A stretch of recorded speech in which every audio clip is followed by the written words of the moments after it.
দেখুন কি সুন্দর তৈরি হয়ে গেল খাস্তা আর মুচমুচে লঙ্কার চপ। আশা করি আপনাদের সবাই ভালো লাগবে আমার ভিডিওটা ভালো লাগলে লাইক, সাবস্ক্রাইব আর কমেন্টস করতে ভুলবেন না। আর একদম বাড়িতে নিশ্চয়ই একদম ট্রাই করে দেখবেন। নমস্কার, আমার চ্যানেলে আপনাদের সবাইকে স্বাগতম। এখন শীতকাল, খুবই আনন্দে। এখন খুব মজার মজার খাবার, নানা রকমের রেসিপি বলুন, ঘুরতে যাওয়া বলুন, সব কিছু খুব ভালোভাবেই হয়। তো আজকে আমি আপনাদেরকে একটা খুব সুন্দর একটা রেসিপি দেখাবো। খুবই মানে সহজ পদ্ধতিতে আপনারা বানাতে পারবেন বিকালে স্ন্যাক্স হিসাবে, কারণ শীতকালে শুধু শুধু চা খেতে একদমই ভালো লাগে না, আর সবসময় বিস্কুট দিয়ে চা খেতেও ভালো লাগে না। তো আমি রেসিপিটা দেখাচ্ছি, একটু দেখুন। ভালো লাগলে অবশ্যই লাইক আর শেয়ার করবেন, আর কমেন্টস করতে কিন্তু ভুলবেন না। বাড়িতে রান্না করে খাবেন, খেয়ে অবশ্যই আমাকে কমেন্টস করে জানাবেন যে কেমন লাগলো আপনাদের এই রেসিপিটা। চলুন দেখাচ্ছি। এইটা হচ্ছে শিমলা মির্চ। এটাকে অনেকে শিমলা মির্চ বলেও ডাকে, অনেকে অনেক রকম নামেই ডাকে। আমি এটাকে শিমলা মির্চ হিসাবেই জানি। তো এটার আমি আজকে এক ধরনের মানে স্ন্যাক্স বানাবো। দেখে নিন কীভাবে এটাকে। আমি প্রথমে এটা জল দিয়ে ভালো করে ধুয়ে নিয়েছি, ঠিক আছে। তো এটাকে প্রথমে কাটার জন্য যেটা করতে হবে সেটা হচ্ছে এটার একদম মাঝ বরাবর ছুরি দিয়ে কেটে নিতে হবে। একদম মাছ বরাবর কাটবেন, কেটে এটাকে একটুখানি ফাঁকা করে ঠিক চামচের এই যে পেছনের অংশটা দিয়ে এটাকে বীজগুলোকে বের করে নিতে হবে। এই লঙ্কাটা কিন্তু খেতে একদমই ঝাল হয় না, গন্ধটা পুরো লঙ্কার মতনই হয়, কিন্তু বীজ আপনাকে পুরোটাই বের করে নিতে হবে, না হলে কিন্তু খেতে একদমই ভালো লাগবে না। এটা কিন্তু বীজ থাকলে একদমই খেতে ভালো লাগবে না, তাই বীজগুলোকে পুরোটাই বের করে নিতে হবে। এরকমভাবে একটু ঝেড়ে নিলেও আপনি দেখবেন পুরো বীজটা কিন্তু বেরিয়ে গেছে। তো আমি এখানে টোটাল 7টা লঙ্কা নিয়েছি। আমি আগের থেকে সব লঙ্কাগুলো কেটেই রেখেছিলাম। একটা লঙ্কা আমি আপনাদের সুবিধার্থে দেখিয়ে দিলাম যে কীভাবে কাটতে হবে। এবার এই লঙ্কাগুলোর আমি বানাবো হচ্ছে একটা সুন্দর একটা স্ন্যাক্স। এবার আমি যেটা করব সেটা হচ্ছে এরকম একটা গ্লাস নেব। সেটা আপনি স্টিলের গ্লাসও নিতে পারেন বা কাঁচের গ্লাসও নিতে পারেন। এই গ্লাসের মধ্যে আমি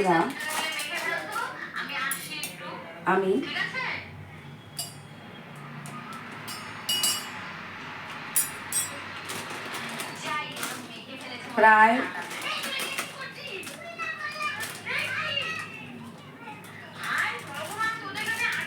এই গ্লাসটার মধ্যে আমি প্রায় দেখুন এই হাফ গ্লাসের থেকে একটু কম বেসন নিয়েছি। এবার এর মধ্যে দিয়ে দেবো হচ্ছে 3 চামচ চালের গুঁড়ি।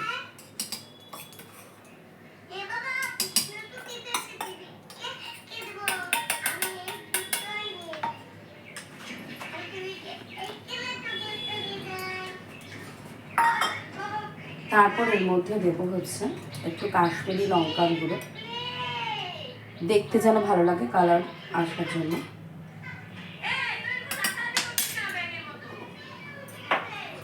দেবো হচ্ছে হলুদ,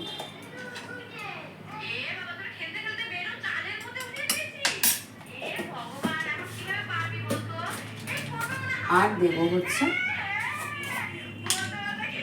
অল্প একটু খাবার সোডা। এবার এটাকে শুকনো অবস্থায় আগে ভালো করে মিশিয়ে নেব। এটা বাটির জায়গায় গ্লাসে এই কারণেই আমি করলাম, তার কারণ হচ্ছে বাটির মধ্যে দিলে অনেক সময় লঙ্কাগুলো গায়ের মধ্যে ভালো করে বেসনটা লাগে না, আর যেটা সবথেকে বেশি প্রবলেম হয় সেটা হচ্ছে চারিদিকে, বাটির চারিদিকে এগুলো সব লেগে যায়। তো এবার এর মধ্যে দেবো হচ্ছে জল অ্যাড করে দেবো এর মধ্যে।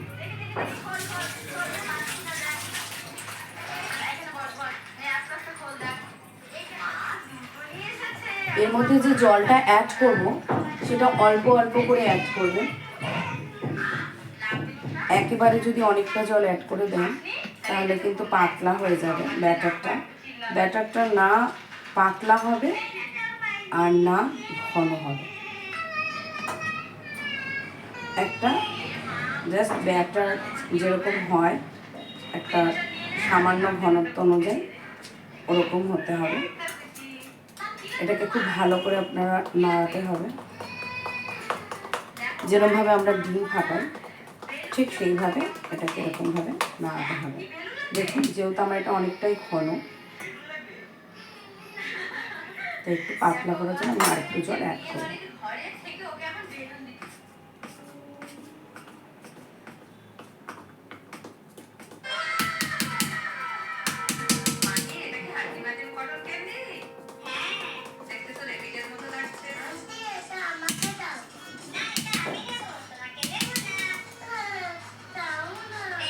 আচ্ছা, সব শেষে যেটা দেবো সেটা হচ্ছে লবণ।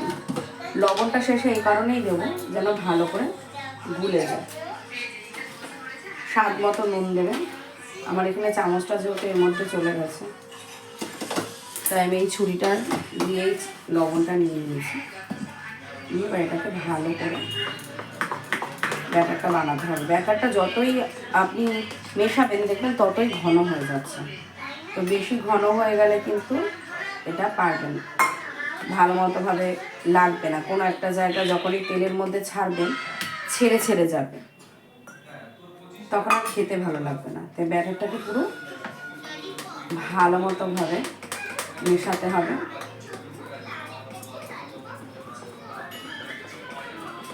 এমনভাবে মেশাবেন যেন সব কটা যা যা মশলা দিয়েছি আমরা এর মধ্যে সব কটা যেন ভালোভাবে মিশে যায়।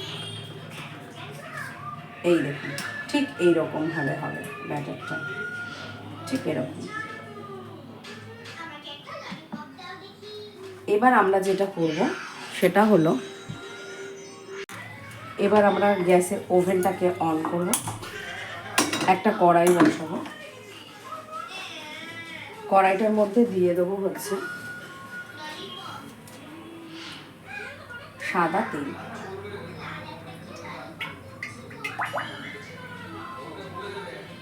তেলটা একটু বেশি করেই দেবেন যেন লঙ্কাগুলো খুব ভালো মতোভাবে ওর মধ্যে ডিপ হয়ে যেতে পারে।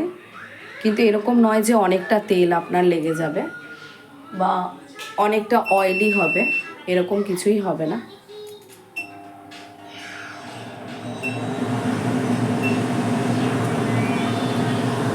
এবার যখন তেলটা গরম হয়ে যাবে প্রত্যেকটা লঙ্কাকে এরকমভাবে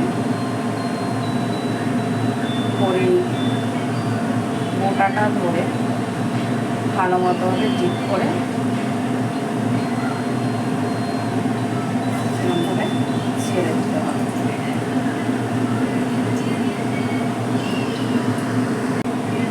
এবার যখনই তেলটা গরম হবে প্রত্যেক কটা লঙ্কাকে এইভাবে এরকমভাবে ডিপ করবেন, করে এক্সট্রা যে বেসনটা পড়ছে